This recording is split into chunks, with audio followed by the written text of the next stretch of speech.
Good afternoon and welcome to Eugene Snyder Field at Argos High School. Steve Stricker alongside Andy Stone. Hello, hello, and here we go. And tonight we've got first round sectional number 41 action coming your way. Thank you for joining us on the RTC4.com network. And we'd like to thank our sponsors for RTC4, RTC Fiber Communications, the Zone Sports Complex of Northern Indiana, Hereford Home Inspections, H&H Contracting, Argus Do It Best, Mr. Trophy, CNS Outdoor Power Equipment, CNS Automotive, Halderman Farm Management and Real Estate, Kelly Hoffman Agent, State Farm Insurance, Oliver Ford, Frick Services, and tonight's banner sponsor is In Stitches and Signs. And they've got their wonderful fall display up over there. If you check them out, they are just west of US 31 on State Road 10. You can't miss them on the south side of the road. Look for all the pumpkins, mums, gourds, homegrown. They've got corn stalks and corn, all kinds of fall display items out over there for sale. And they also do signs, banners, vehicle lettering, and all that good stuff. So, all right, for tonight's contest, we have your Class A, number 3, Argus Dragons at 14-1-1, and they're going to be taking on the Oregon Davis Bobcats, who come into tonight's match at 1-12 on the year. Well, that's let me see here. That's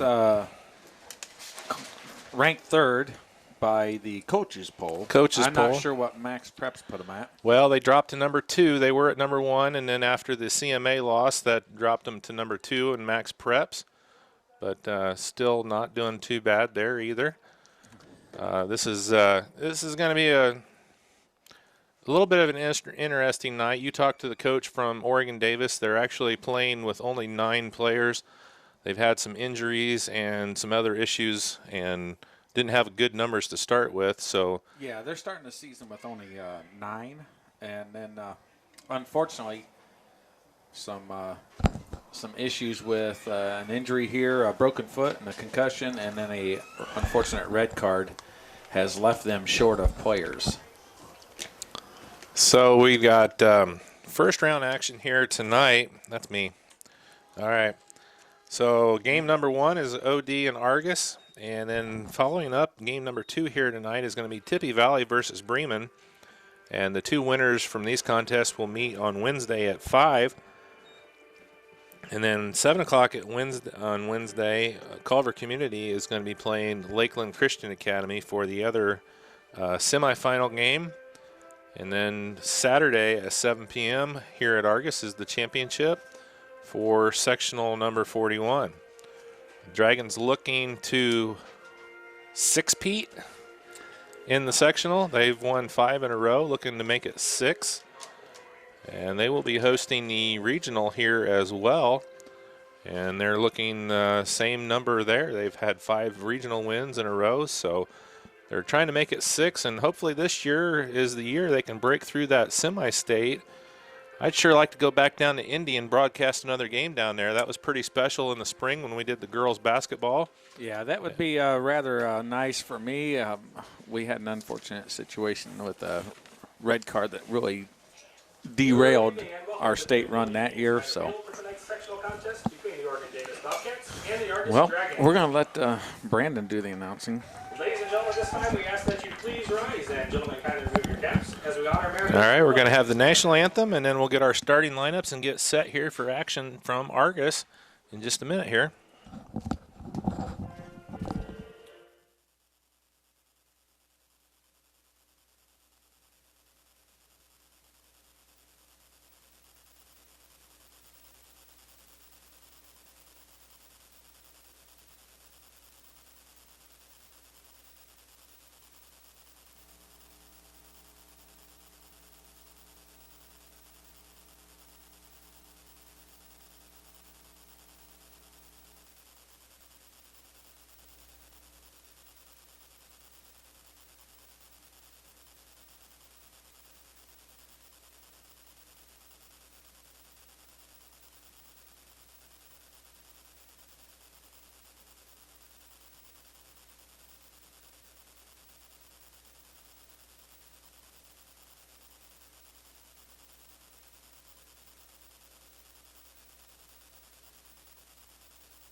All right, so we're going to turn it over to our public address announcer, Brandon Schaefer, and he's going to do the starting Now let's meet lineups. tonight's starting lineups. First for the visitors, the Oregon Davis Bobcats.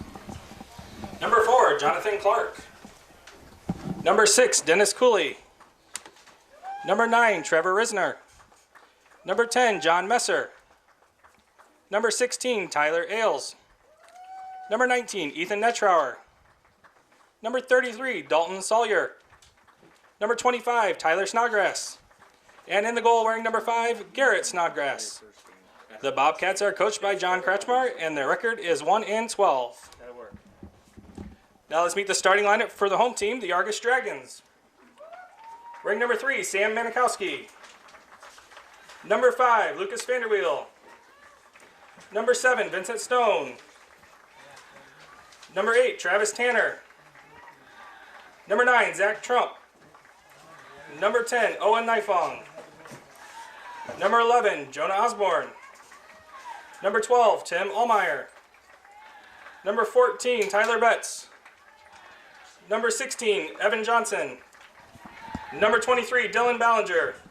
And in the goal for the Dragons, wearing number 79, Kyle Fishburne. The Dragons are coached by Todd Vanderweel, and their record is 14-1-1. Good luck to both teams, and let's play soccer.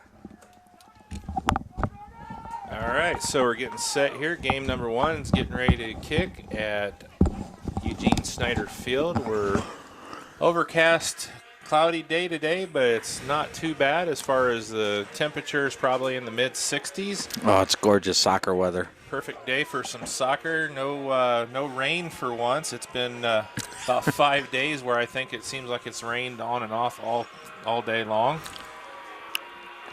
And we're getting set. Looks like the Oregon Davis Bobcats are going to get the first touch. They're going to be moving from right to left on the TV screen, and Argos is going to be going from your left to your right with Kyle Fishburne in goal for the Dragons. And you've got Oregon Davis with Garrett Snodgrass, a junior who's in goal for Oregon Davis. We also have the girls sectional starting tonight with LaVille versus John Glenn at Newton Park. It was a 2-2 tie first round, and I'm not picking either one because it's a really tight group, hard to tell. The Lady Dragons will be in action over at LaVille tomorrow night at 5 p.m. We'll be broadcasting that one from Newton Park. They'll be taking on the Culver Community Lady Cavs. Well, it looks like Oregon Davis is going to do everything they can as far as a defensive formation, all 9 behind the ball, and just try to sweat out the storm.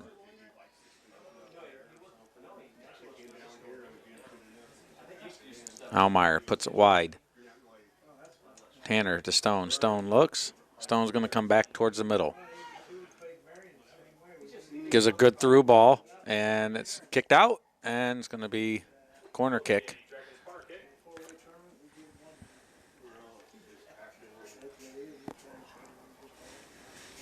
Well, I tell you what, Oregon Davis got 9 players versus Dragons. I want to give them a huge shout out for the heart and the battle that they're going to, endure tonight.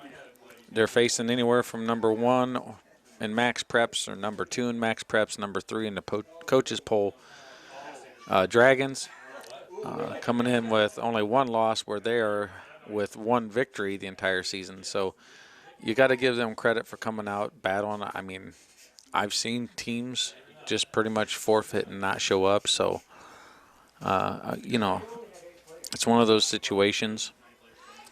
It's one of those situations that happens from time to time. It's a smaller school. They got smaller numbers, but they went ahead and did it because the players wanted to, and they're still with it. So, you got to give them credit. And they're going to work hard. The Dragons are going to play their game, but the tempo might be down just a little bit. The sense of urgency might be a little off for the Dragons. And there you can see some of the little things that's happening right there. And Coach Vanderweel won't be seated much longer if the silly mistakes are happening much longer in the game so far.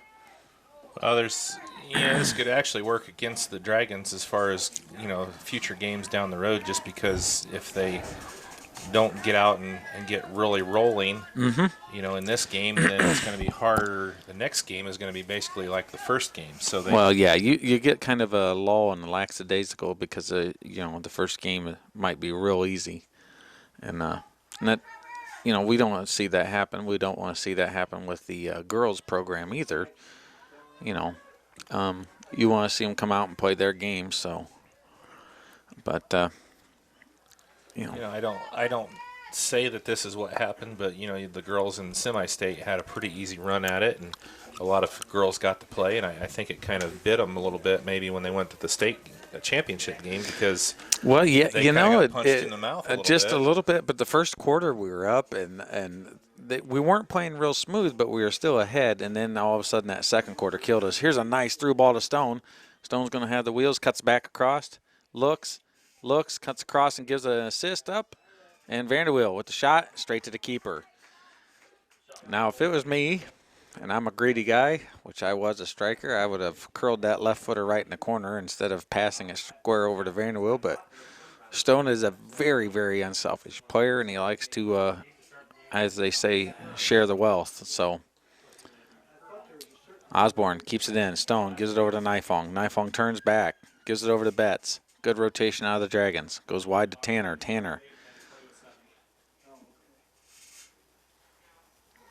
And Tanner hits it in, and here's Osborne with the header, and it's a glorious goal. Tanner with the assist, a beautiful cross. Osborne just waiting on the back post, and with a very, very nice head ball, puts it in. So 35:52 left in the first half, and that puts Argus up 1-0. Travis Tanner with a beautiful assist across far post to Osborne, and he headed that one in, right? Yeah, well, that was a glorious head ball. Yeah. But then again, glorious head ball. I haven't seen that many. To be honest, most people don't get a chance to start a campfire before they head the ball in, like Osborne did there. We call that in soccer, it's called camping, when you have that much time just to wait for the ball to hit you. But it was still very focused, relaxed. Great ball in by Tanner. And you still got to make that good head, which exactly what Osborne did. So there's a nice little hit. Osborne, nice settle out of Nifong block. Tanner with a brilliant putback. Tanner gets a goal. That goal is unassisted off of a rebound for Travis Tanner, 35-15. 2-0 Argus. So the girls sectional up at Newton Park is going to feature first game is going on tonight. Yep. That's LaVille, the home school, versus John Glenn, and you said last week they played to a 2-2 tie. Yep. So we don't really know what to expect there. It's definitely going to be a hard-fought battle for sure. The winner of that game is going to play Rochester then on Thursday. Tuesday, Argus plays Culver. Tomorrow night we play Argus at 5, and then followed up by Bremen and Mishawaka Marion at 7. We play Argus. Argus and Culver. Okay, we said we play Argus. Did I say that? See, I got back up here. He heard you.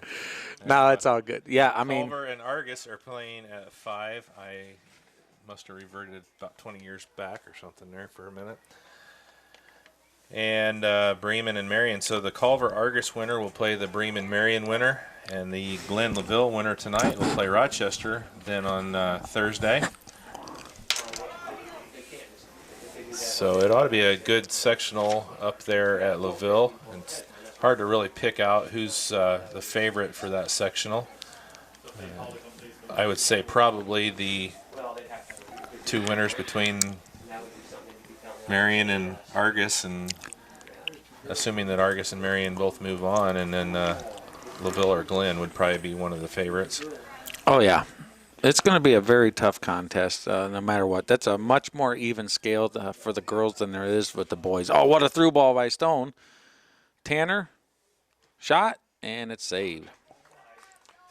Well, here at Argos, we got OD and Argos playing right now. Obviously, Tippy Valley is going to be playing Bremen after this one, and the two winners will play Wednesday night at 5, and then Culver Community and Lakeland will square off in the second game on Wednesday. Mm-hmm. We'll be coming to you live with all the games after tonight. Well, actually, all the boys' games we're going to be live after tonight. All good give and go. So hoping to get some airtime maybe on Channel 4 again. And Well, are we broadcasting the Lakeland and Tippy Valley, or what is it? Second game. tonight, no. Wednesday night? No. Good. Just Argus. That's what I thought. Good ball from Stone. Osborne cuts back. Chef with the left, curls, and not enough. So we're early here in the first half of play from Argus. Argus is leading Oregon Davis 2-0. Oregon Davis is shorthanded here tonight. They've got 9 on the field. Have a player on the side with a broken leg, and one on the side with a red card, and one with a concussion.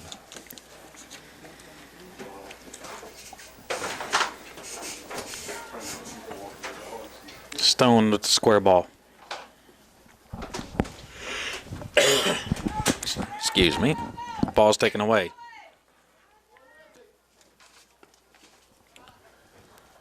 Good hustle there, Oregon Davis. Matthew Kuckrovan. Wow, that's a hard name to say. I think that was the first time they got it past midfield here. First or second. Well, if you count the initial kick, it probably is the second. And there's Stone with a breakaway and a shot, and it's in. 31-20 here in the first half. And they're going to stop it at 19, so we're going to call it 31-19. They're going to give the assist to Vanderweel. Well, we got some parents down there telling them to pick up their pace. Well, they're probably already tired because they're chasing 11 players coming at them. It's not the easiest thing in the world. I mean, I've been on the side where it's been short numbers more than once, so.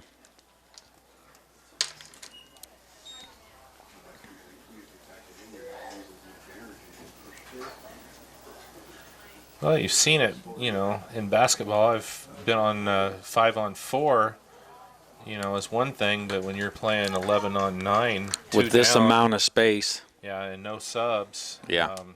Obviously, Argus is ripe with subs over there.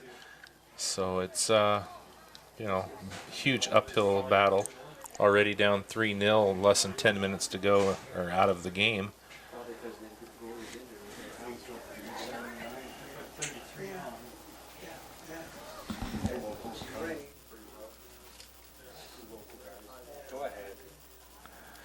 All right, Andy's taking care of business over here, so we'll go. Osborne has the ball on the right side, looking to square it off into the middle. He gets the pass in, Johnson, and over the top by Vanderweel from about 10 yards out. So it's going to be a corner kick, or not a corner kick, a goal kick for Oregon Davis.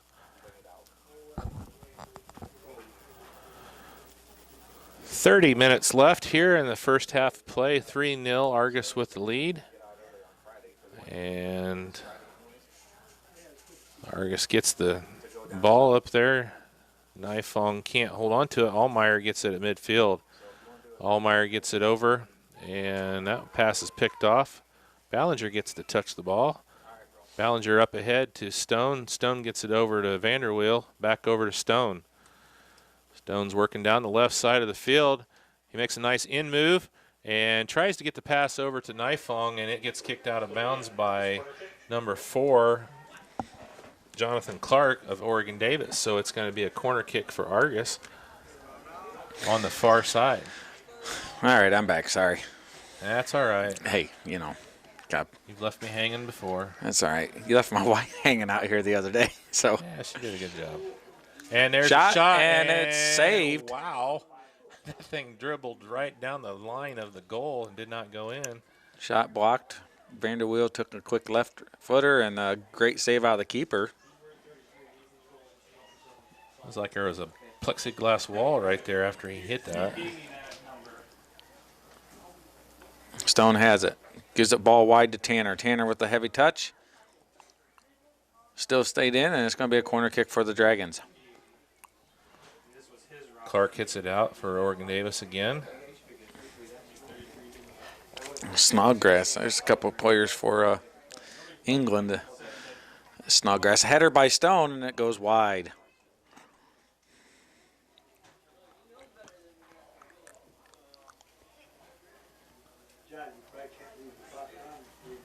Yeah, we are. Oh, can you? I don't know if we can. We're going to. I don't think we'll do it. Yep, so If he's actually not to, then I won't, but.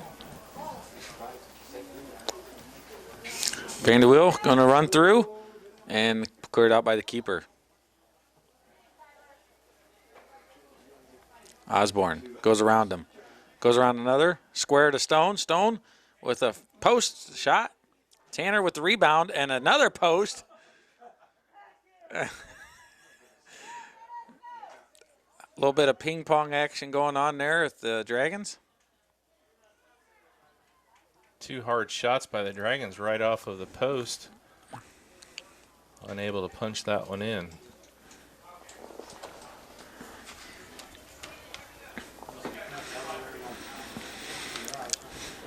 Stone has it. Through ball for Vanderweel. Vanderweel chips it over, and the keeper's going to come and get it.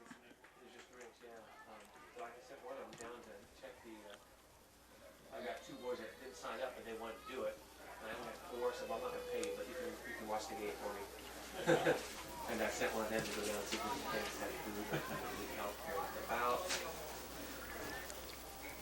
And I think I should do that. Ballinger settles. He's in the back. He goes a long square pass all the way over to Johnson. Johnson looks. Good switch to the field. Draws the player in, and then gives the ball. And then, unfortunately, Osborne does not give the quality pass back. But he steps across and gets the ball away. Stone steals it. Goes a through ball over to Vanderweel, and Vanderweel misses an open shot. Oh, Stone's looking like, hey, I'm spoon feeding you here, bub. It happens. He did hit it with the proper foot, which was his opposite in the left. But you have to pounce. In the big games, you have to take advantage of all those opportunities. Yeah, it was kind of like watching the Colts play yesterday. You know, Luck would throw it right there, and I don't know what he expected the receivers to do when they hit him in the hands, but Yeah, he expected them to catch it. That's what he expected. Throw in for the Dragons. I'm sure that's what Vinny was thinking. Like, I can't put the thing in the goal for you, too. Well, he can, but then you're not going to get anything out of it. Out comes Tanner, in comes Olt. Osborne goes to the left. Nifong throws it in. Olds goes to the right.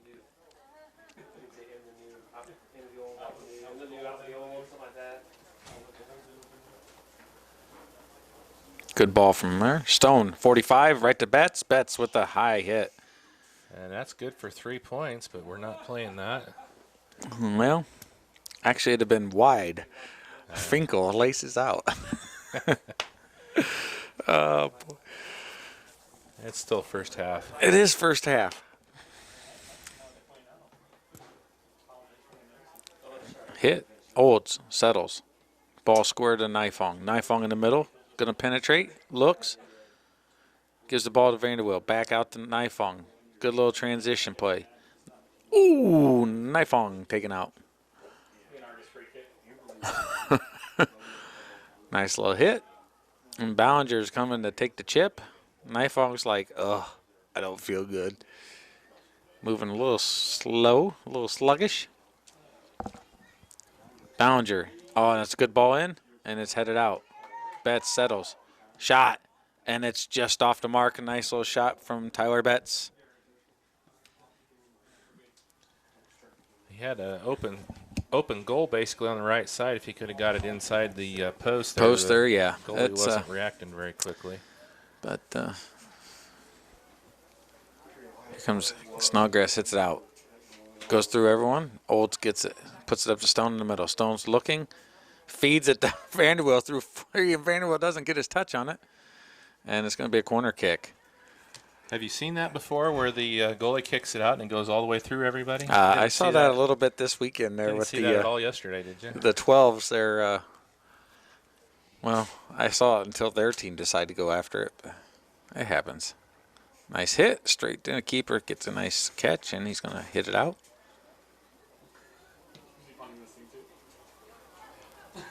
And Almar Seddles goes wide off of Oregon Davis. Into the game for Argos, number 4, Chino Roque. Chino's going to come in. It looks like Betts is going to go out. Stone goes to the mids.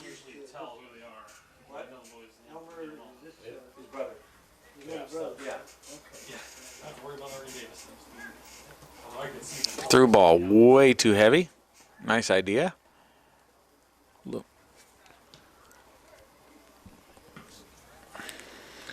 Johnson. Olds runs through it. Gets it. Saves it. Nifong. Stone. Stone settles. Gives it back to Nifong, who's going to chip it back across.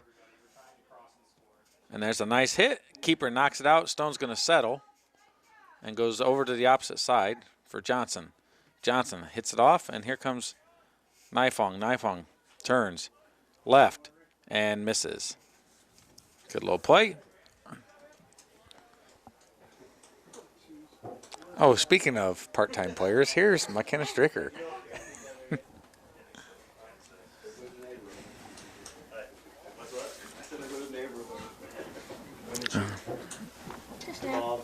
Snodgrass hits it. Just now. Stone gets the ball, puts it back to Ballinger. Ballinger looks. Missed. Here comes Vanderweel. Ball's played wide. Osborne with the throw-in.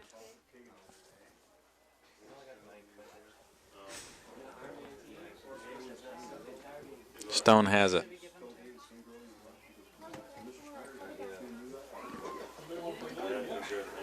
Nifong has it. Gives it over to Ballinger.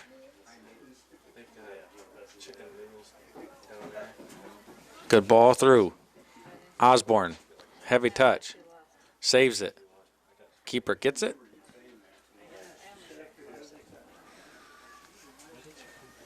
Because your daughter is relentless.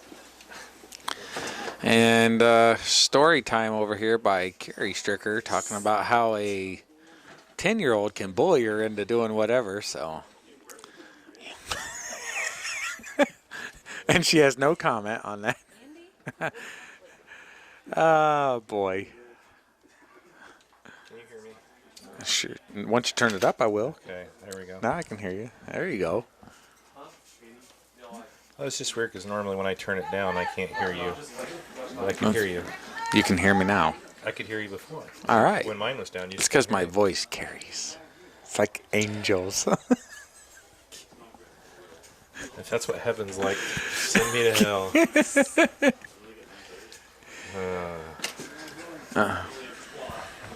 All right. So what's going on at the zone? October. This is the month. We break ground.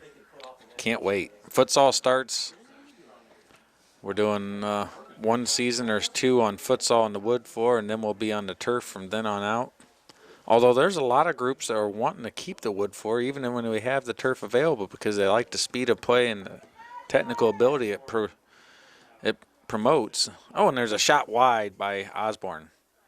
But, you know, it's just one of those. Well, when you get the new facility open, you'll be doing more soccer, right? It won't be futsal. Oh, it'll be all soccer. I mean, Yeah. it won't be futsal. Is just designed to play on a Hardwood, surface. different ball, a little bit different things. Yeah. So. Well, I've seen some indoor soccer in the past, and it has a pretty good pace to it itself. Yeah, it does. It's a little quicker game. So, Yeah. got to give a shout out to Shannon Miller out there at Bar Reeve with the cross country group. Got her a plaque. I'm not real sure. I haven't had a chance to read all of it, but looks outstanding. Got a little hardware from one of the Yep, mates. something. That's nice. Yeah. It's one thing that Shanna's been involved with a lot over the years in soccer and in basketball is collecting some hardware. But there's a good ball over, and that's a nice head ball forward. A little far ahead. Very athletic young lady and going to be missed here this season. We got girls basketball practice will be starting 2 weeks from tonight. So, Nah. Yeah. Nope, because the girls will be further and still in the Well, there's still going to be girls basketball practice, no. even if they're not playing. No. Yeah. No. Okay. The state of Indiana is starting girls basketball. The in state 2 of weeks. Indiana, Argos does not start. Whether or not they'll be there is, another story. Yep. But officially in 2 weeks, the basketball practices start. Well, you know what? I see good things out of the basketball program. Obviously, the only way to top last year is to go ahead and bring them the blue ring instead of the red, but you can't get much better than what we did. They get one game better, but Yeah. Well, I tell you what, considering they didn't count on us getting out of sectionals, with a little help from North White, a little help from some other teams, and a little help from other things, we definitely proved a lot of people wrong last year. There was a great ball in, and Will Mills misses. Chino looking misses. Yep, just short of that. Well, the prognosticators probably don't have us getting out of regionals again this year, so we'll have to see if we can prove them wrong. They probably won't even have us getting out of sectionals. They don't really give us much love here in the Argus. Oh, what a through ball. And it's a toe save. Vanderwill needs to put it back corner post, and he gets it close enough where the keeper with the quick reaction toe save. And Coach Vanderwill not very happy with that. They got a little lackadaisical there with that kick. Yeah, it was a really great through ball out of Chino. Yeah.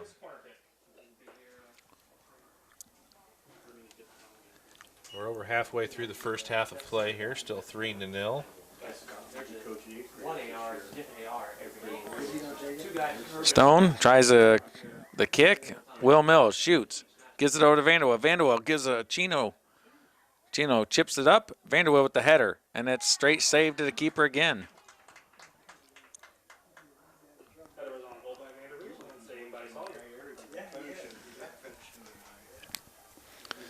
Well, we're not, degrading Oregon Davis, but those games, those type of shots in any game, you have to make them. You have to get it away from the keeper, and you got to score those.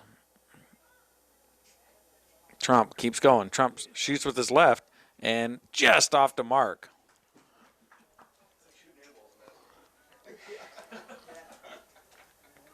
Well, 15 and a half minutes left in the first half of play. 3-0, Argus with the lead. well, I'm looking for an update out of Glenn and LaVille, but I'm not sure what time their game starts. Let me see what time that started. Oh, it's with the hit, and it's just offside. 6 p.m., so it has not started yet. Well, it gives me a good reason why I don't have an update yet. I'd say it's still 0-0. Yeah, I would say so. If they've got a score too already, there's something going on. Sign for Kerry.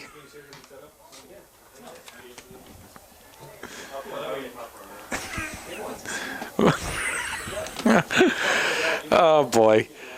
Chino with the ball. Puts it in the middle. Vanderwill.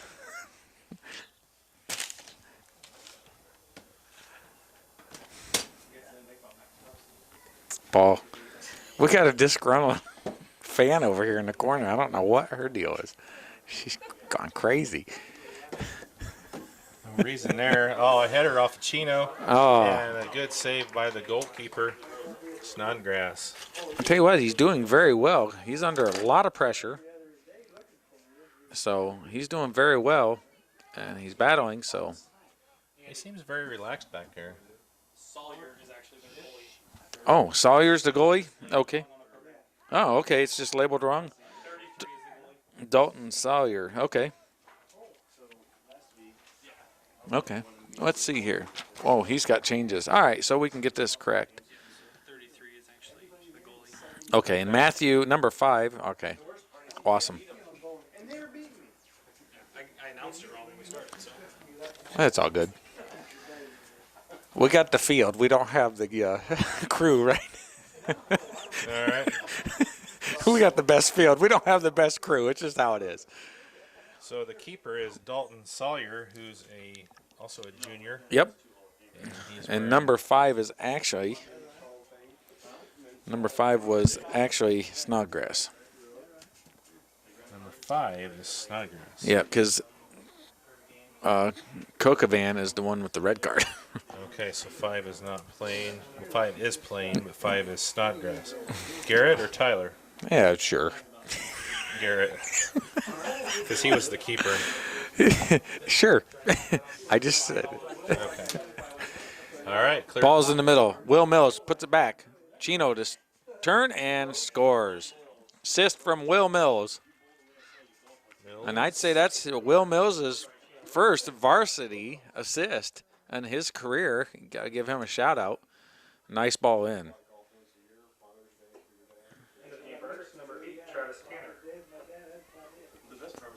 So 13:01 in the first half. Mills the assist. Who got the goal? Chino broke. Yeah.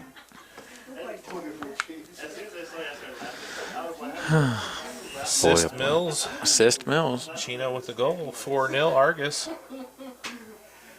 12:56 left in the first half.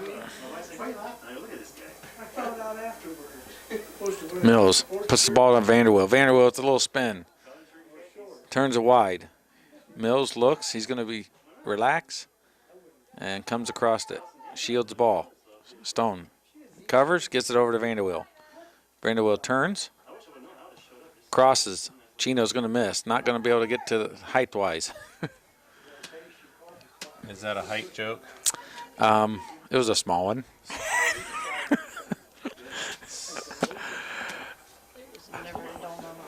Ah, boy.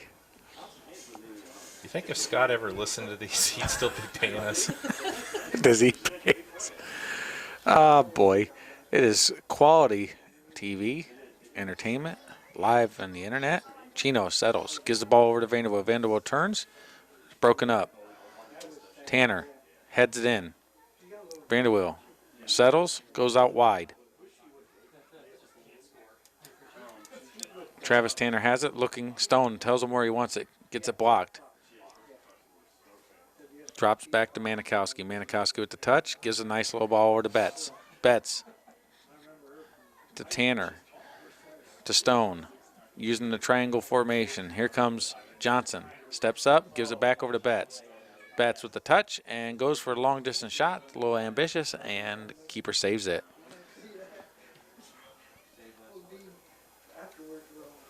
Manikowski's into the game for the Dragons. Has been. 8 minutes late. Don't worry about it, Steve. Well, it's the first time he's done anything, so. He's just passed him. I just said his name a minute ago. Oh, okay. Oh, boy. I block his name out, apparently. I guess. Well, we're used to saying Manikowski with the save, for the girls' aspect, but nice shot out of Mills, and the keeper saves it. But, the boys, Sam's a utility defender, been doing that role very well as a freshman all season long. Goes in, Timmy usually comes out, and then Timmy will come in, and Johnson will go take a break, and then it comes back to the starting 4 defenders. Good through ball, gets through over to Chino. Chino pulls back, settles, looks, gives the ball to Vanderwill. Vanderwill puts it in. Chino with the assist, Vanderwill with the goal. And then comes Ian Kindig. Out goes Trump. And we got a little bit of music going on over here. Christmas music already, by the sounds of it. Somebody's ringtone. Probably an older lad, because it's awful loud. So here we are, 5-0, and 10 minutes left.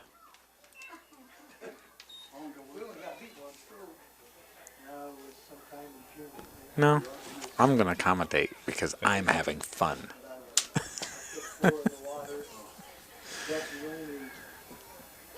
Betts gets it.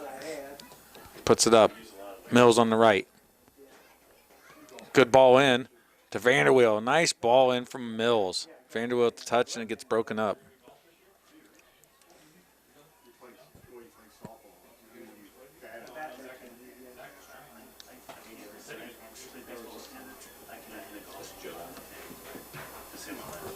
So we've seen on the girls' side when the girls are well and ahead, we've seen the coach pull Abby out of goal. And put Not her going to on- happen. Put her on the field. Nope. I don't see it happening here. Don't see it happening. They want to protect the shutout because, well, that's just.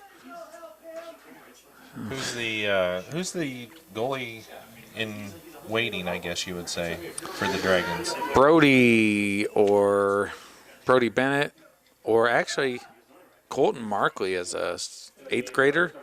Absolutely tremendous, cat-like reflexes. And so's Ben is his name. Also for the junior high, both very good quality goalies. So I could see either one of them filling some shoes in, just depending on what the situation is with Coach Vanderweel. But Is Colton the runner? Colton and Camry Markley, no, it's part of the Twins. Markley, not okay. You were that's, thinking. That's who you were thinking of. Yeah. But Yes, Markley. the Markley boys are tough athletes, and so's their little sister.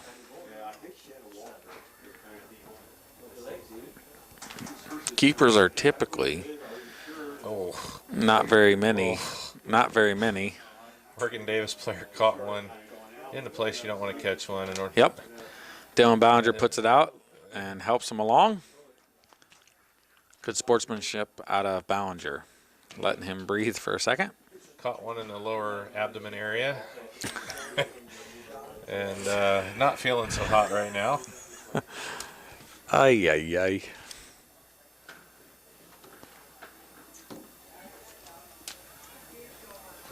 I said that at one point yesterday during the girls' game, and Macy kind of gave me a little bit of a grief for it. That's, believe me, I said it a good 24 times yesterday. Because that team was probably a better team. I'll give them the credit, but they weren't 3-0 better than us. We didn't, we lost a lot of steam and a lot of stamina and the gumption to go after it, so. Well, that first goal was kind of a fluke. I don't know Yeah. exactly what happened. The third goal was a fluke, too. It went between our players, Johnston's legs, and it happened, so. Got an OD player. Now they're down players, and one of them's down a shoe. Yeah. Tyler Ailes, number 16 for OD, and he goes and gets his shoe. Run here for OD. Manikowski steps up and clears the ball forward. Snodgrass runs through it. Snodgrass got some wheels on him. He's a fast little runner. All right, here comes Norris. Out comes Stone. A rarity for the Dragons. See Vinny Stone subbed out.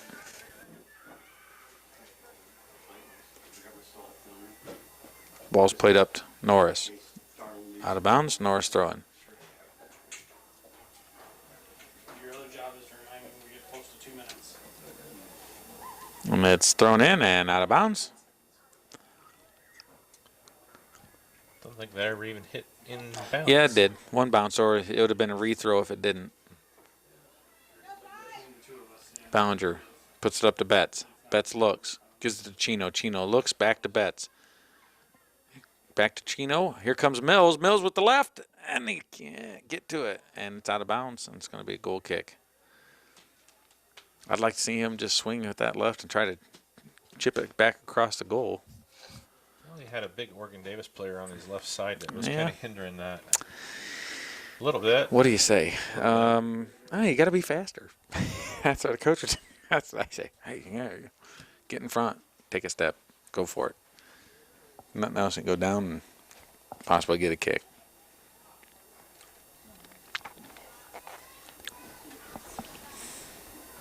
All right, so we're joined by another stricker in the box. Is this one out of the doghouse yet? No. No. Okay. I was just checking. Might as well get comfortable in there. Yeah. Ball's played back. Kindig has it. Looks. Dribbles. Gives the ball out to Johnson. Johnson cuts through. Heavy touch, and it's broke up. Here comes Kindig. Gives it right over to Betts. Good little smart play. Betts looks, takes a shot, and it's just off the mark.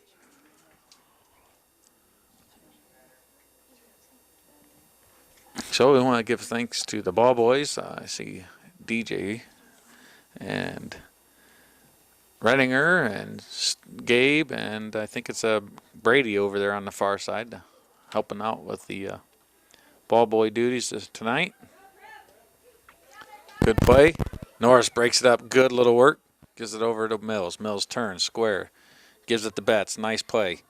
Betts lets it run. Rotates, gets a block pass. Manikowski goes wide. Nice little outstep there to Betts towards the inside. I thought he was going to go wide, but he brought it right back in. Saw Betts on the favorable side of him. Gives the ball to Osborne. Osborne runs through. Ball's played wide. And it's going to be throw in for Tanner.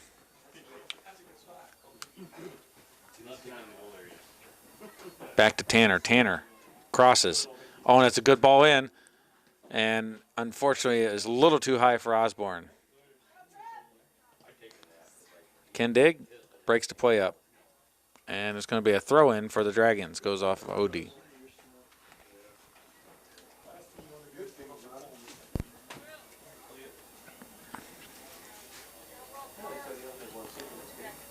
Chino to Mills. Mills square to Osborne.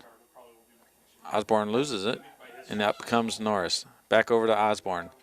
Tries to chip it high to everybody else, and gets cleared out.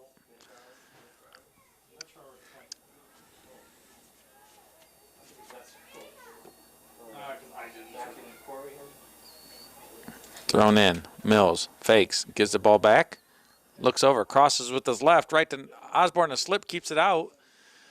Just a slip off of Oregon Davis kept Osborne from having a good shot on it. And then Tanner hits it, and it gets to the keeper.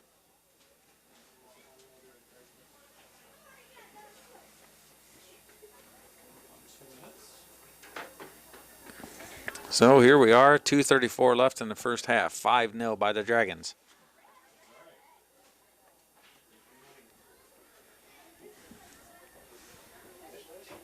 Steve's barely staying awake over here. Did you have a hard day at work? It was rough. Yeah, right. All right, you want to be 7 people down. I'm not going to fire it up, man. You're my inside guy now. It's a simple question. Do you go and teach your 5th grade class well? Do you try to? 2 minutes remaining in the half. Do you try to rep well? Hey, is your sister here? Just don't. I don't care what the refs are good or bad. That doesn't matter. Just don't say I it. think the second half we can pull an interview from Mr. Ansilla, JV soccer coach. Yeah, we He's could. in the house. We could talk about the success that his son is having on the team right at the moment, and See what the transition is like for him moving up into the college world. yeah, Has several of the former Argos players playing for him. just a call. 3. 3 of my nephews, 2 of his own.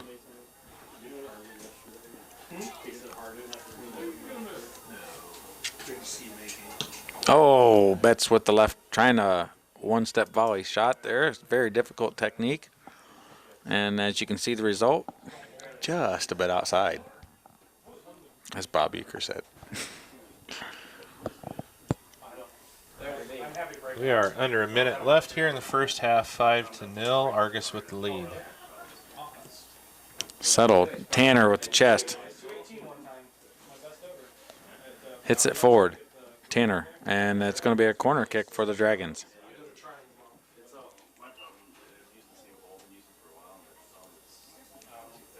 And they changed their mind, say it's a goal kick.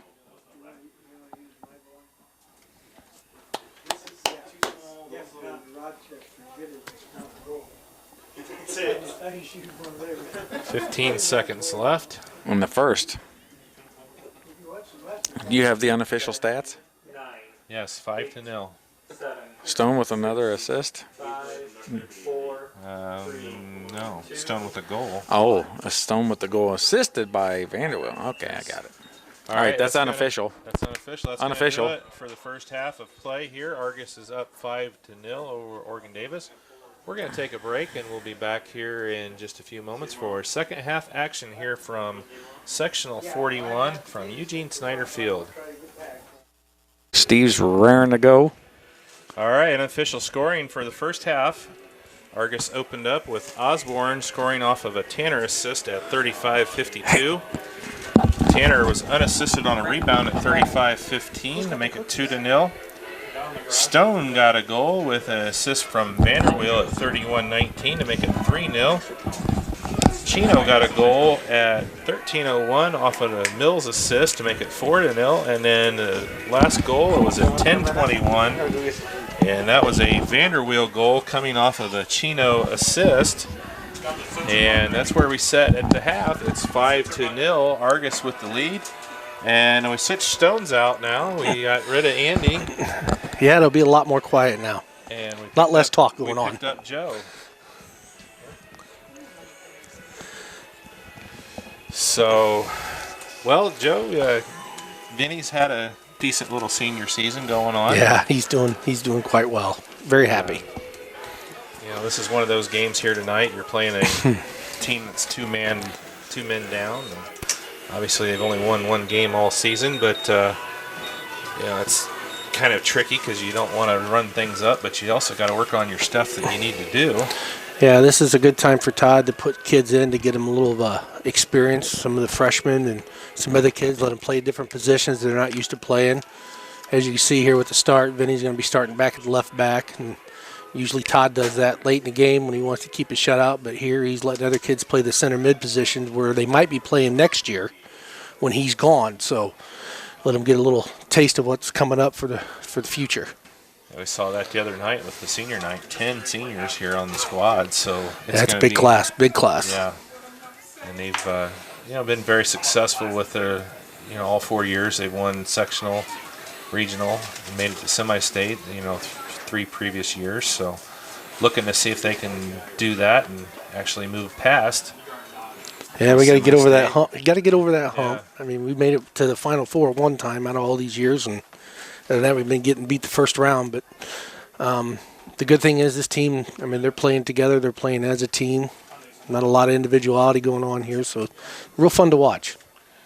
You've seen that. You got your leading goal scorer also broke the season assist record for Argus Dragons. Vinny did, and so you can see the unselfish play that they all exhibit, and that starts with your leader right there. Yep. And they follow him. There's no doubt about it. The whole first half here of this game, I was down there by the fence, and you can hear him talking to each player when they get the ball. He was telling them, relax, calm down, take a touch, look up. Yeah, I mean, he was guiding them. Yep. It's really nice to see that. Well, that's what you want out of your senior leader. You want him to guide the younger players along, and even some of the players that are seniors. He's still, they all look up to him. Yeah, and we're gonna go through this again here in another month or so when basketball starts too. So I'm pretty sure Gordon Mawson's going to be looking for him to lead like he did out here on the basketball court also. Boys team is going to look a lot different than it did over the summer, even because of the Millers moving, and so he's going to have a little bit of a younger team probably than he anticipated. And Chino with a breakaway, but the goalkeeper comes off his line, and it looks like it's going to be a goal kick for Oregon Davis. Oh, they called it a corner. Okay, He must have hit it off the keeper. So Chino's going to go out and take a corner. Nope, Vinny's going to come up and take it. They probably might play it short the way Chino's standing there. Yep. Chino centers it over and a header. And there's another goal. Nice job. And that's Is that J.J. Riddle? J.J. Riddle. J.J. Riddle with his first varsity goal, assisted by Chino. Nice, Scored by J.J. Riddle. assisted by nice Chino. centering pass there by Chino. That's his second assist of the game. So he's following along with Vinny there, just working on some assist work. Well, that's good for him. He's going to have to do that next year. So,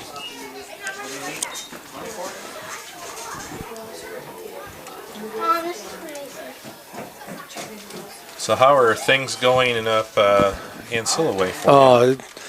it's a different experience. I'm loving it.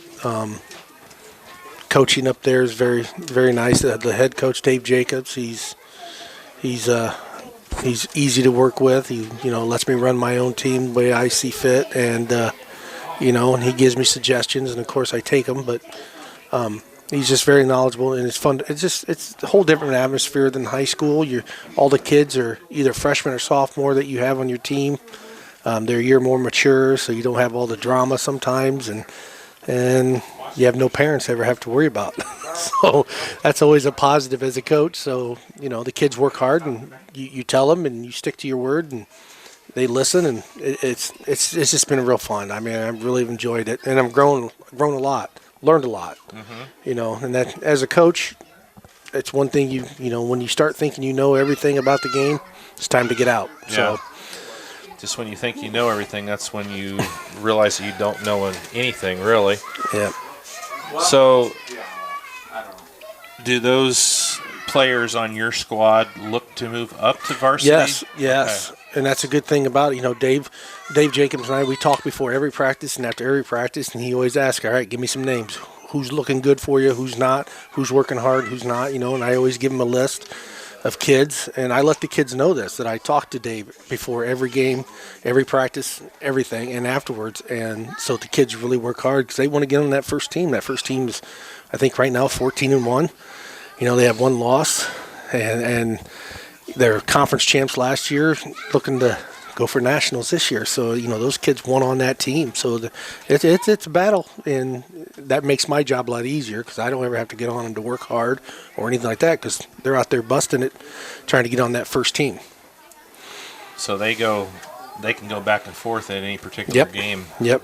Okay. It's not quite like high school. You can only have so many halves in high school. I do believe 36 is all you can have. So when you play JV varsity like Chino, Sam Manikowski, Jacob Olds, who played a little bit of both, Todd had to be very wary of their halves. And in college, you don't have to worry about that.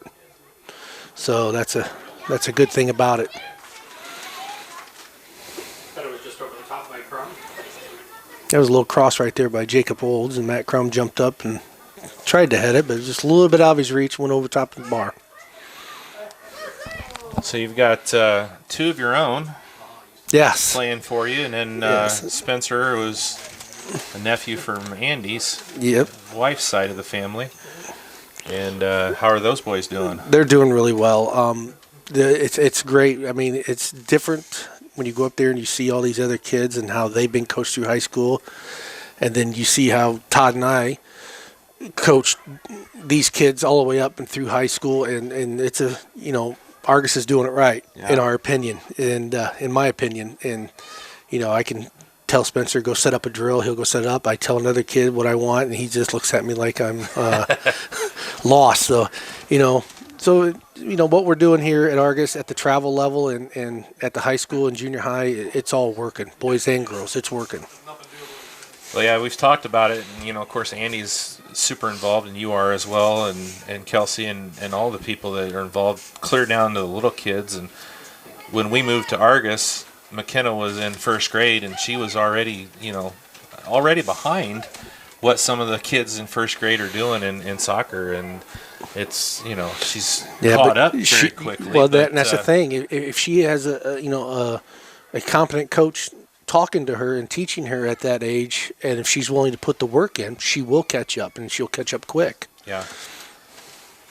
It's definitely, and I assume the boys' side of things is very similar as to girls. I just all my kids are girls, and so it's a neat thing to experience, from a parent's standpoint, and from the coaching. I mean, there's nothing greater when you sit there and work like 4 or 5 practices on one thing, and then when that light bulb hits in and they finally get it, and they do something really well with it. I mean, that you're doing your job then. Yeah. And that's the greatest thrill to me is when that light bulb kicks on and they click, and yeah, it's just really fun. Yeah, I've seen that, with picking up the 4th and 5th grade girls basketball. I've seen, I like that age because you could see that a lot. They really want to work hard, and if you've got a good group that does want to learn and does want to work, the progress is very exponential as far as, you can really grow a lot in a short amount of time. And that age is, they don't know anything, and those kids know it. Yeah. And they sit there and soak up everything like a sponge that you tell them. There's no attitude. There's no. They just want to work and play, and so they sit there and listen to you and everything. When you get them, kids are older, all of a sudden they start thinking they know a little bit more than the coach. Yeah, you have a teenage daughter. You know how that works, especially on the girls' side of things. I do. She's a handful. Yeah, sometimes they think they know a little bit more than we do, and I'm not always going to agree that they don't, but they don't. They don't. Yeah. Nowhere near. And there's a header. Matt Crum. Matt Crum scored on a Jacob Olds cross. So Olds to Crum. We got 32-28 left in the game. And it is now 7-0. Argos is up. And Fishburne is kind of like they put Macy in the goal over at Warsaw in the second game. Oh, and she spent most of the half almost at midfield. I think Coach Freimiller and Schaefer were a little hesitant a few times when the ball started coming her way and she wasn't moving. But well, I mean, there's another testament. Macy. I mean, she didn't start playing until she started coming to Argos. 8th grade. 8th grade year, and that's, most big high schools and colleges, they kind of look at kids. If you don't have it by then, you're not going to get it at all. Right. And, she's improved every year that she's played. You can see the improvement. Mm-hmm. So, and she's only a sophomore. Junior. She's a junior this year? She's a junior. Holy cow. I'm getting old. She's a year older than Alora. Yeah. Oh, yeah, she is. And Laura is a sophomore, isn't she? Your daughter is a sophomore, yes. Well, you got 4 boys and 1 girl. You just concentrate on the boys and the girls, and it's crazy. Yeah, so she's working to get back. Is she going to be back? Yeah. She ran today. She has a little mild concussion, and she ran today and did some exercises, headache-free. So now all we got to do is just get her down to the doctor, and she'll take her concussion test. And if that comes back negative, she's cleared to play. So good to go. I think it was a good thing for her to get her checked out and stuff. But yeah. The little break, because the girls play a lot of games right in a row, and that little break refreshes them. So I think it wasn't a bad thing. So yeah, the girls are going to open up their play tomorrow night up at Newton Park, and shouldn't have too much trouble. They got Culver Community in the first game, and they've beat them twice basically with younger girls. JV player and one mysterious player. Yeah, one mysterious player in the second game, yeah. I just read what the paper said. Yeah, I didn't go to that game. Well, I didn't either, and I didn't even see the paper, but I heard about it. And, yeah, the mystery player, which turned out to be a freshman anyway. Yeah. Morgan Dunlap. So, and I don't think it was anything that they were worried about losing. I think it was just I heard they just didn't have any subs. Right. I think they brought one. They had one sub. Yeah.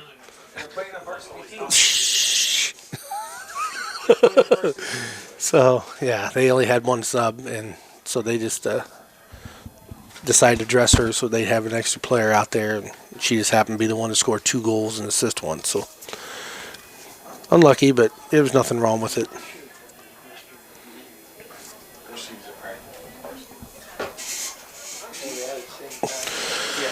Well, the first game for the girls probably won't be, as easy as this one, but it probably won't be a big challenge. But then more than likely they'll have to buck up and take on Mishawaka Marion for the second year in a row, probably on Thursday. Yes, that's going to be a tough matchup.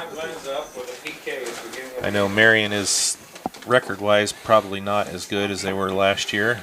But, No, but their strength of schedule is so yes. strong. That conference they play in, I mean, they're playing St. Joe, Penn. I mean, they're playing some serious schools. Right. So that when it comes to the tournament time, they're ready to play, and they have great passing, great coaching. They're ready. So your girls are going to have to be ready. Samantha and Alora, if she's available, in the middle, they're going to have to buckle down and, might have to move some formation around a little bit here and there. But, those girls can all pass and everything, so they're going to have to stay in compact and tight so they don't get split down the middle and give free balls like we did at Warsaw and gave up 6 goals. So we have to be careful with that. It'll be a challenge for them, but pretty much, well, and Andy just said what Glenn is up. Glenn just went up first 12 minutes on a PK from Abby Schmidt. Oh, nice. So Glenn and LaVille, those are 2 pretty evenly matched squads. As a matter of fact, they went out and tied last week in their regular season matchup. Well, see, and everybody was giving Argos heck because we tied LaVille, and they go out and tied Glenn, and Glenn is just as talented as we are. And, so LaVille's no slouch, and if you go into that game thinking you are, they can sneak one right by you, or they can just outplay you and win a ball game.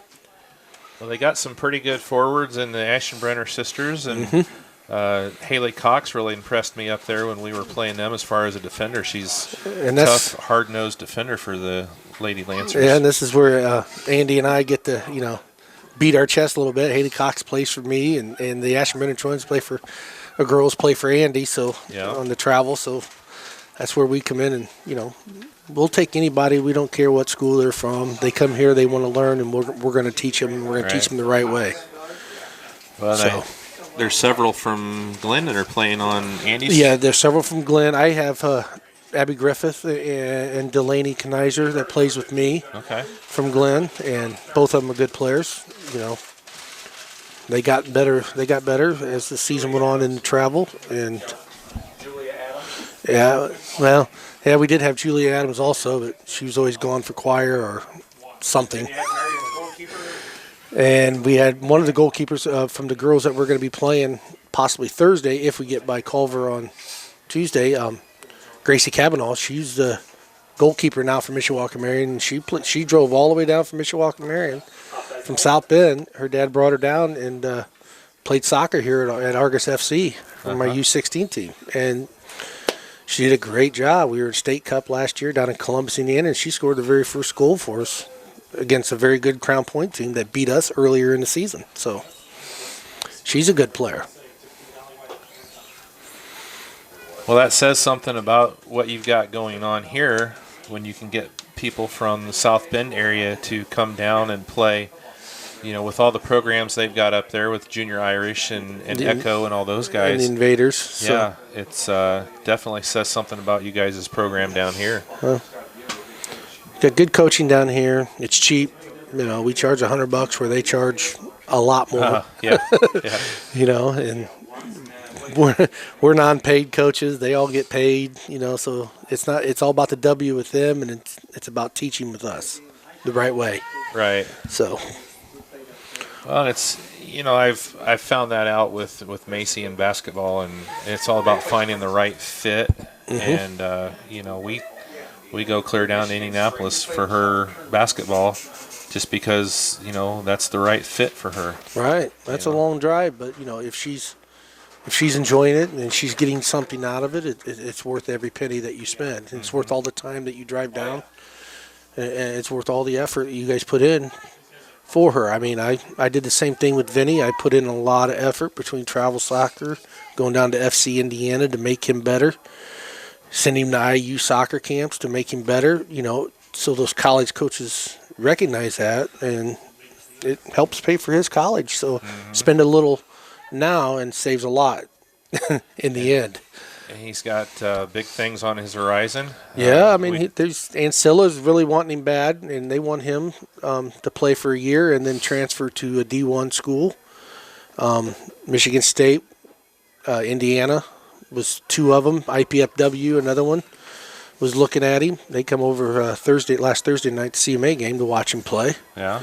And, of course, Grace Bethel, right. Indiana Wesleyan University, Olivet Nazarene. He has a time he's going to stay after the season's over, go up there and train with them guys up there in Chicago and spend the night and hang out with the guys and see if he's a fit up there. They'd like him to come up there and play. So, which is, I mean, all those programs are good programs. They can all play. Right. I mean, they're good time. I mean, a lot of the Grace kids like Vinny, he's been over there a couple times with Josiah and Damon, and they want him to come there and, kind of get the Argos connection going over there. But, Argos East. Argos East, yeah.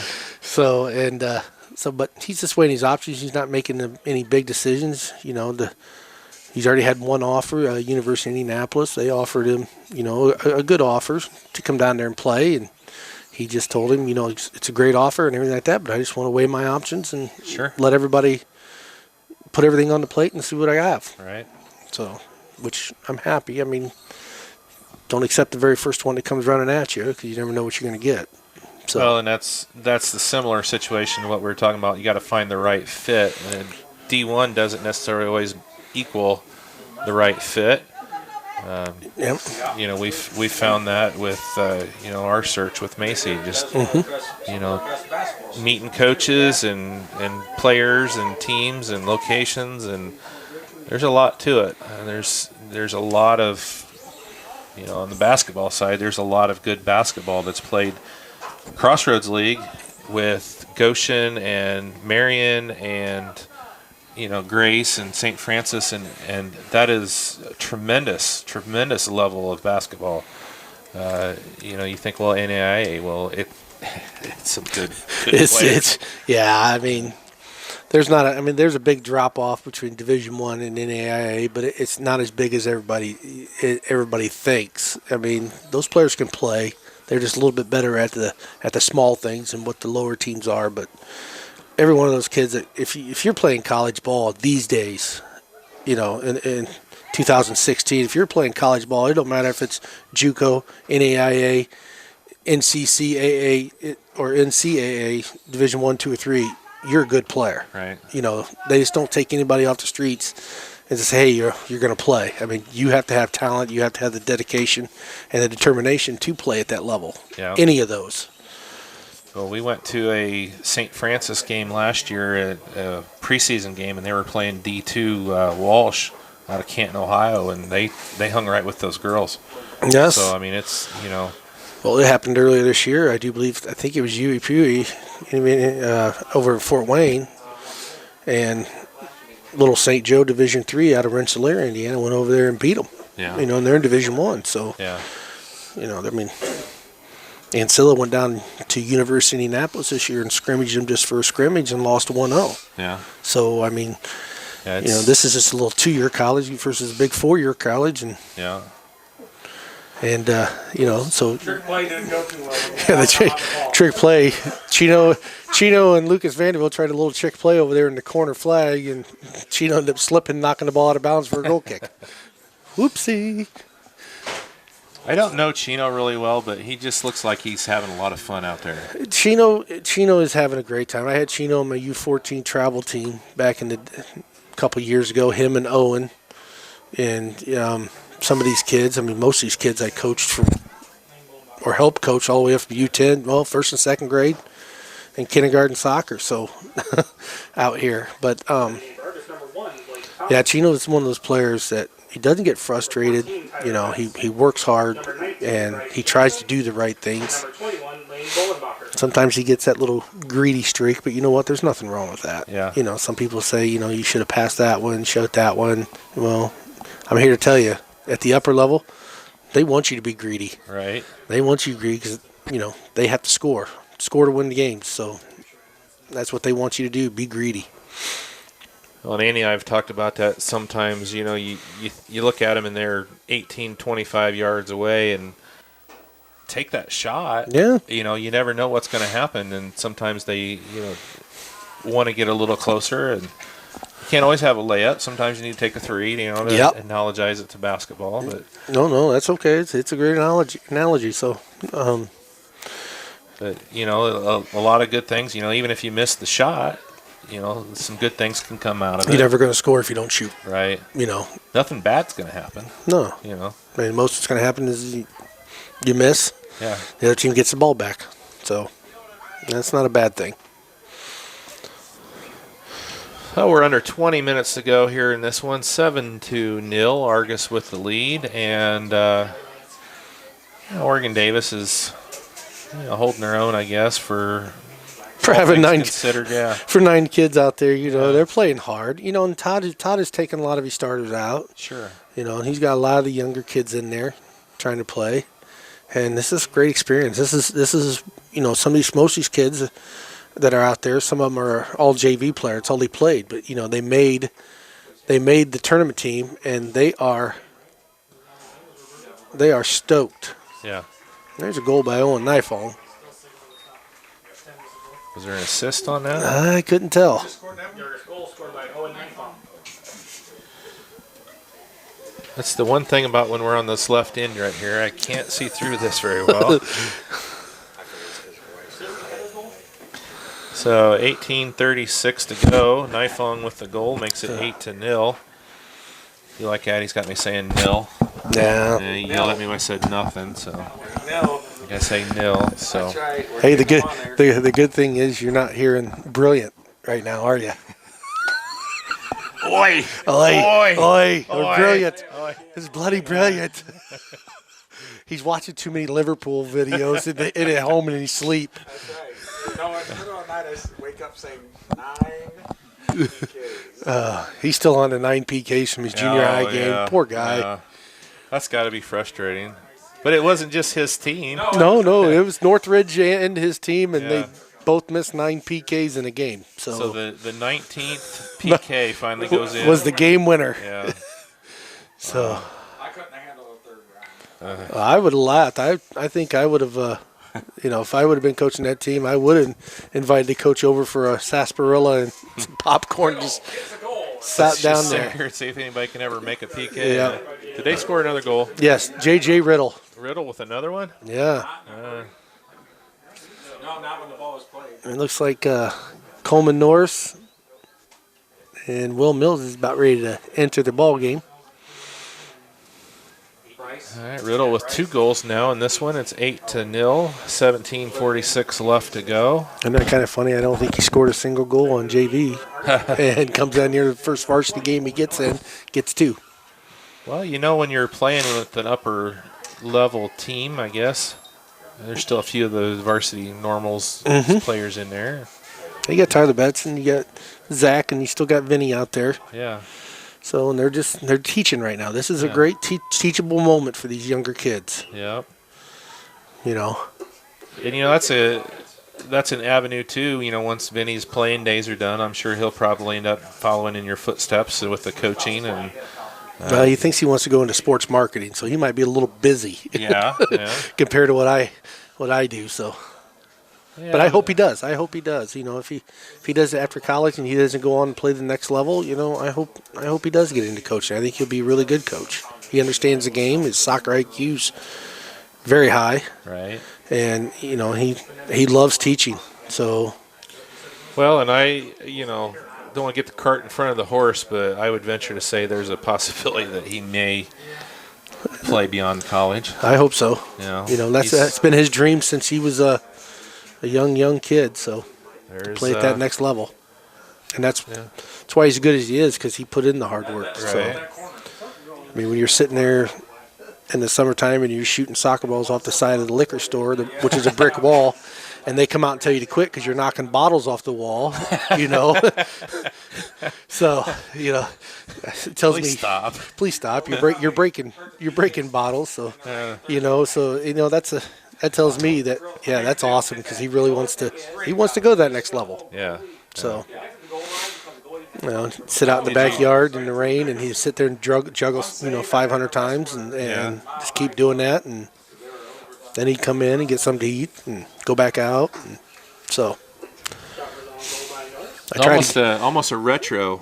I tried to get him to do that with kid. basketball too. Don't get me wrong. I Yeah. mean, I tried to get him to go out and shoot free throws and everything like that, and he goes, You know what? it's too big of a round ball for my foot, Dad." Yeah. So It's, and I struggled with that when my oldest daughter decided that she was going to focus on softball, but, you got to let them do it. oh yeah, It's, If he wants to play soccer, that's it. But he plays Vinny with a shot wide and high. Maybe he can go down to IU and be a field goal kicker. Yeah. You never know. But I hear Penn State's looking for a kicker. hey, He there you got go. laid out pretty good the other day. Did he? But Oh, yeah. no, I mean, Vinny's enjoying basketball season. He loves it with Gordon. I mean, he likes Coach Mawson. He likes Mr. Jennings, and he likes all the coaches. Drew. And yeah, my younger brother's trying to talk him in not even play basketball this year and just concentrate on soccer, get ready for Yeah. college. But I don't think that's going to happen. He enjoys it too much. He was real happy with the second in the state last year for steals. That kind of pumped him up a little bit. So Yeah. Well, oh yeah, we're I sitting there watching still him play, and I still replay the OD spin. I still cannot see on video how he did that, but he spun between two guys, and I don't know how he did it, but he did it, and it's just well, he can catch the ball at any point on the floor, take 2 steps, and he's at the other end of the floor somehow. I don't know. It just amazes me. yeah, And he's got both. He's got quickness and he's got speed. right, And on the basketball floor, I mean, he just wow. yeah. And I think he's going to push these younger kids. I mean, you're going to have Sam Minikowski, who's a freshman. Right. Who could see some time. I'm not going to try to say that he is going to see time. That's Coach Mawson's job. But same thing with Owen Nifong and Right. Jonah, of course, and Lucas. They're going to be a small, but I think a very fast, and they could be a very good defensive team this year. Yeah. I mean, I could see press in the future. I could see, Yeah. 5 wide out and 1-3-1, big old zone half court trap. I mean, they're going to be fast and they're going to be quick, and you got Kyle Fishburne coming back. And I think we're going to be a lot better than most people think we are. I really do. Because the one thing they have heart and they're not afraid to work hard. Well, So- and I'm going to step out on a limb. You're not, but I will because I've been up at the zone and worked out and watched Sam work out, and he's not just going to see some time. Oh, good. He's gonna probably end up being a starter. Well, that's 'Cause good. He's that kind of quality as a freshman. And his motor never stops. I mean, he just goes and goes and goes, and he's got. Like you talked about with Vinny with his soccer smarts, he's got basketball smarts. As a freshman, I've seen. We were scrimmaging up there one day with Ted and Dwayne, a former NBA player, and he was making moves on Dwayne that I don't think Dwayne was going all out. He is 45 years old, Yeah. but he's still a former NBA player, and he was making some moves on Dwayne, and I think he was impressing Dwayne, and And that's definitely good. impressed me. That's good. Yeah. I went to several, because Gaby was a year behind these guys in junior high basketball last season. So I went to all the games and watched it. And, yeah, those guys, that 8th grade class, which Yeah. are now freshmen, they can play. There's no Yeah. doubt about it in my mind. They can play.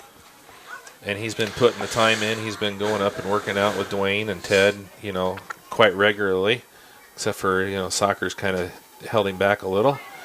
Which is fine because he's really excelled at soccer. Yeah, and Andy and I have talked. He's came in. And he's been a nice rotation player on the backside for the defense. And Well, I'll tell you this, and this is for everybody who's listening, if they are listening. probably not. Probably by not, now. but I'll let you know. Every college coach that I have talked to this point of the year, every one of them come to one same conclusion.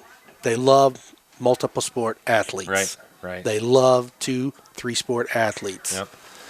So for all you people that just want to play soccer only or just basketball only or whatnot, you're not helping yourself in the long run. Well, it gives you a more well-rounded view of things, and it also they look at it and they say, okay, if you're at this level and you're playing another sport, then they think they can take you up to another level. Versus if you're just playing soccer, Yes. they figure you're probably pretty much peaked out because you're just, Well, I mean, Vinny got nominated last year down at Knightstown, Indiana for an All-Star game, so I take him down there for the All-Star game. It was kind of a joke, but it was fun. He had fun doing it, and he just went through the motions and played hard and does what he did, and at the end of the game, we had a college coach. I won't mention the college, but they're coming up asking about Vinny, and he politely said, "No, thank you, sir. I'm a soccer player," and walked away from him. But you know, just by doing it, he had a college coach come up and say, "Hey, where are you playing? You know, where are you going to play next year after your high school's done?" And he goes, "Well, I'm not." So might have broke that. Did you get to see the Hoosier Gym? No, we didn't. No, we did not see the Hoosier Gym. You were in Knightstown and you didn't go to the Hoosier Gym? No. Oh, Joe. No. I've been there before. Doug Snyder, when I coached with Doug Snyder here at Argos, the high school basketball, we took a trip down with our team. Okay. With the high school team, so I've been there. Okay. And went through the museum to see the Argos stuff that was there, and so yeah, it was good. A little bit of a dangerous play there. A little bit, but I guess Herb let it go. Yeah. Herb's not moving the fastest, but that's okay. Well, we're under 10 minutes to go here, 9-0. Argus with the lead, and yeah, we were coming back from Cincinnati on a July tournament with Macy, and we're like, you know what, we got some time, so we stopped in there, and it was nice because there was like 3 local kids that were there shooting, and the guy was in there, and he gave us the whole tour. He threw her a ball and said, "Here, shoot." You know, so she sat there and shot threes for half an hour. Well, that's awesome. With the guy's ball, and he was just, you know, raving about her form and shooting and all that. And I said, well, she's wide open. She shoots pretty good. And Vinny playing a little trick on number 10 there. Ball went back there, and Vinny faked like he was going to pass it that way. That kid took off running, and Vinny just come back around the other way. So he's just... Well, he's having some fun. Yeah. You've been in these games. I have. You know, back when I was in high school and when Andy was in high school, we were only 2 years apart. But we played, you know, back when some other area teams weren't very good. They were just getting soccer. Right. And 15, 16-0. You know, the first half, the varsity played. And then second half, Coach Van Dyne, he'd throw in all the JV players. And, you know, you still beat them really bad, you know. But the whole time we were trying to do the same thing that just like this team's doing, just trying to teach. Well, the number of soccer schools in the northern part of the state probably, tripled, quadrupled? Oh, yeah. In the last 25, 30 years? Oh, yeah. Right. I know when I went to Culver, we just got soccer, I think, my sophomore year. And they were able to come in and do pretty good, actually, from the start. I think they, maybe in their first or second year, won a sectional. Oh, yeah, they beat Argus that year, right? Yeah. Quick rivalry there. It came down to. It was a fluke. I think wasn't that my brother's senior year, 1991? Was it 91? Yeah, I think that was Coach Vanderwill and Coach Stone right here, Andrew Stone's team. And so they, yeah. I remember that day. It was a fluke. It was a fluke. Okay. I wasn't on the soccer team, so I will take your word for it. I was just frustrated because we had crappy numbers anyway in football, and that just made it worse.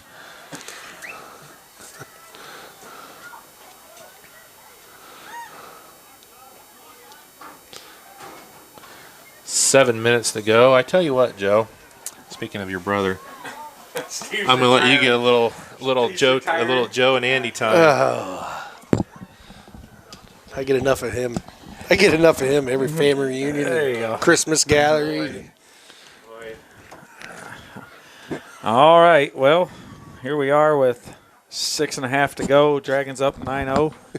You don't have to turn that up just because I'm louder than you. No, the number 3 mic is a lot louder. So that's why Steve gives it to me, because I'm so soft-spoken. Ball's blocked.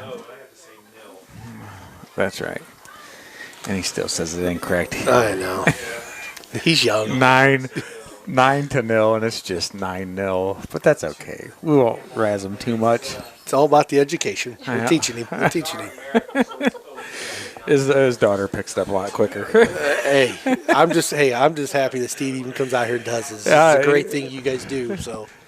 Yeah, the kids enjoy watching the video, and it's good. The only downfall is every team can scout us a lot better now.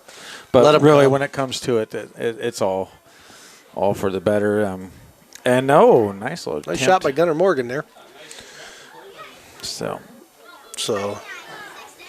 not bad. Not bad. Coaching staff over there looks half asleep. well, Poor fellas. Elmer's the only one with an excuse to be sitting down since he just had knee replacement, but the rest of them are just kind of lounging. I don't know who's at the very end. That looks like Jason Osborne all the way to the he left. is in a recliner by the looks of it, But,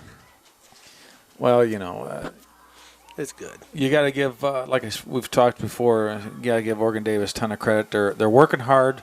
They're still playing. They're having some fun with it. The player, he was joking with Vinny after Vinny made that little fake move, They're not taking it overly serious. They're not going to let it destroy their love of the game. They understand that they understand where they're at, and they understand, the odds they have with being down players. So But you don't want just to pull out all the starters and this and that because then some of the other seniors, they're getting some playing time and it's valuable time. But still, you want your players in postseason, any game, any sport, doesn't matter. You still want them to have their touches, still do the right things.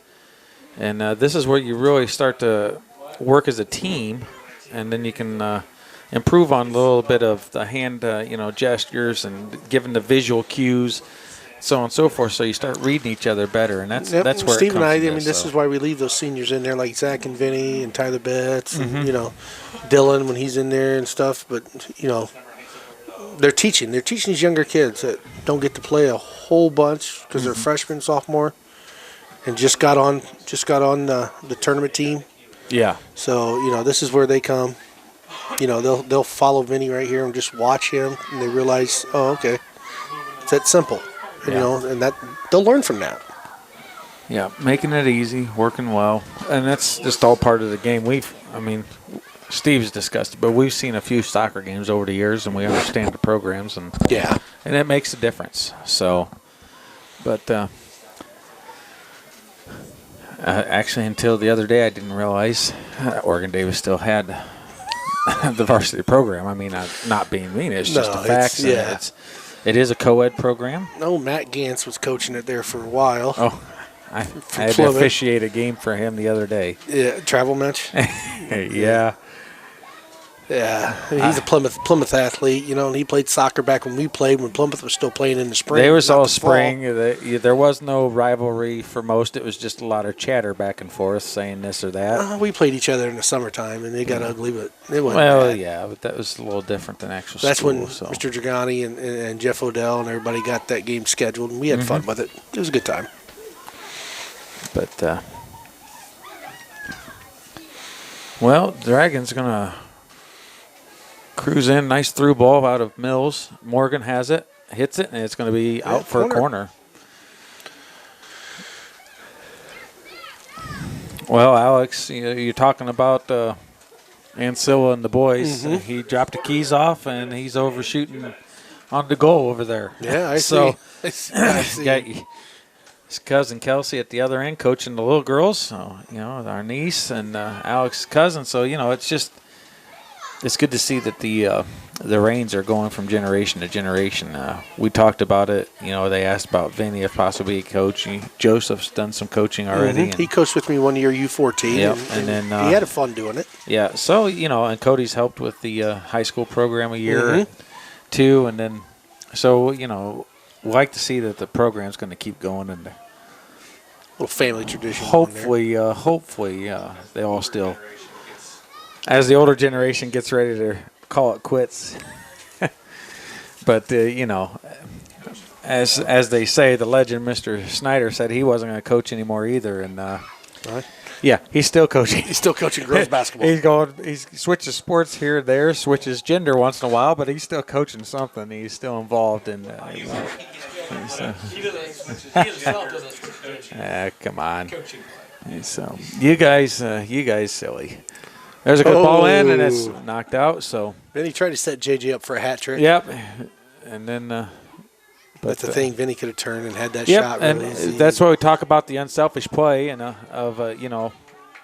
talk about Josh Martin, coach from Plymouth. We discussed it with him, and how about not being able to mark an unselfish player, it doesn't become effective because all they do is tear you apart when you stack the numbers against them. And the only goal that Vinny didn't have an assist was because it was unassisted. So, that's a nice header out. A good protector. Yeah, that was a good corner. Oh, a knife on goal, I do believe.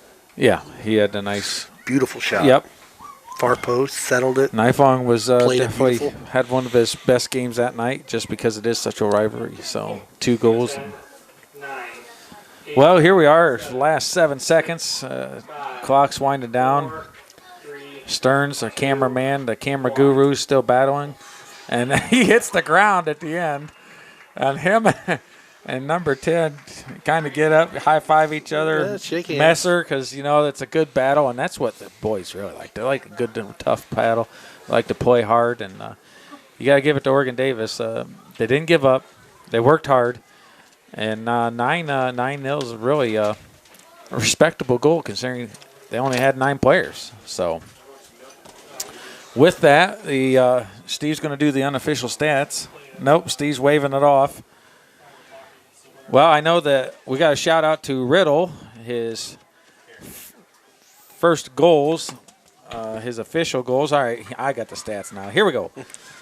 Osborne with the Tanner with the goal Osborne with the goal. Tanner with the beautiful assist at the beginning of the game. Then Tanner scores.